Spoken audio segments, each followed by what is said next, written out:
When I found out that I was successful in just getting my interview, I was very excited, very happy about it. I had been working in education before I'd started college and I'd given that up. And my whole goal was to go on to do primary teaching. So the fact that I got an interview had made it a little bit more worth it, leaving my job and taking this risk to go on and do that. I didn't quite celebrate at this point because although I was happy, I was still very nervous and just started to kind of panic about my interview. Obviously not the best thing to do, but yeah, just started getting into the prep and head of how to start prepping for my interview. I think I was the same. I was really happy. I was actually really shocked because I think I'm a wee bit opposite to you, Shauni. I come from retail. I did retail for 14 years.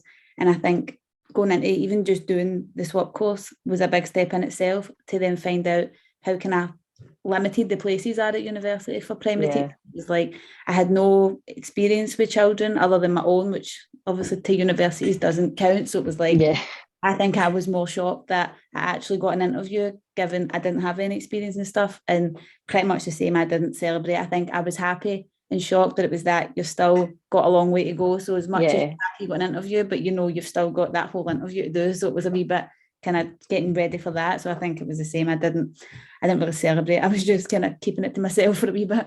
I'm very bad at preparing because I kind of over prepare. There was another girl in my class who had an A4 sheet with notes on it, which is probably the best way to handle it. I think I had about 7 pages of things sitting in front of me, just stressing, thinking I need everything my brain has ever thought of about teaching or experience on this piece of paper so that I've got it in front of me, which I didn't even use anyway, but I just kept writing it out and memorising things and not wanting to forget a single bit because I thought this is one shot.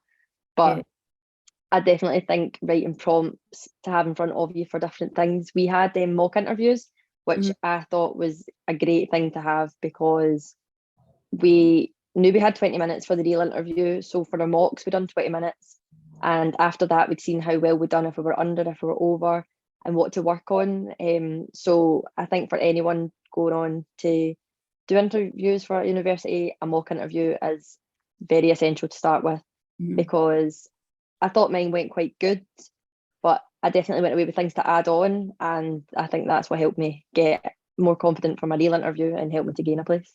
Yeah, I think the same. The mock interview for me was really useful because I think I have a lot of self-doubt where I know I can do something, but when it comes to speaking highly of myself, I'm not very good at it. I tend to say, I don't like it.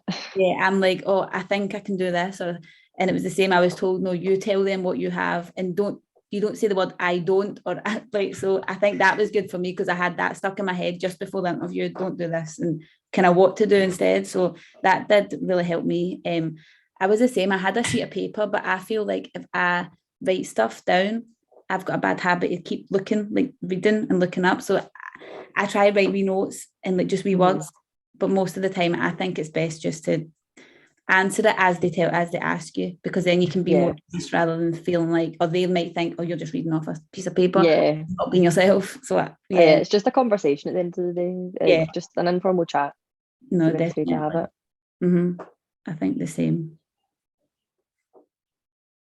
I think it's quite easy to find research even just online. So if you're going into your interview having researched just about what's going on in schools at the minute, what they're focusing on, a lot of it just now is the recovery from COVID. So it was quite easy to go online and get a lot of information surrounding that, and taking it into the interview and showing that you have a good understanding of what you're potentially going to be working in and how you would handle different situations you're needing to deal with. I think I had interviewed a teacher because I couldn't get any experience. So I'd interviewed a teacher like that. Like you say, you can go online and find really easily, but I thought I'll just phone around and try and get in. A lot of people are really kind of helpful. They're like willing to help you out and stuff and speak to you. So I did that just to find out like that what was happening in schools just now and kind of what their day-to-day life is as a teacher and how they go. So that was really. I'd done the same thing, but I'd put it actually in my Instagram story, just asking for any teachers, like for any information on certain questions, and they got a couple of good people got back to me with answers on it all, so that was helpful. Oh, that was really good. I think just to try and not let it get the best of you. As you've said, like, try and not think about it constantly, try and block it out. Like, you can have like a good couple of months or weeks to prepare for your interview, so you don't want to be thinking about it 24/7 and it's taking up all your time, and then you end up stressing too much about it. Yeah, it's the same as anything like studying or that. You have to take time away from it. Yeah. Obviously prepare, but yeah, try not think about it and let it take over your life, and just try and be calm about it as you can.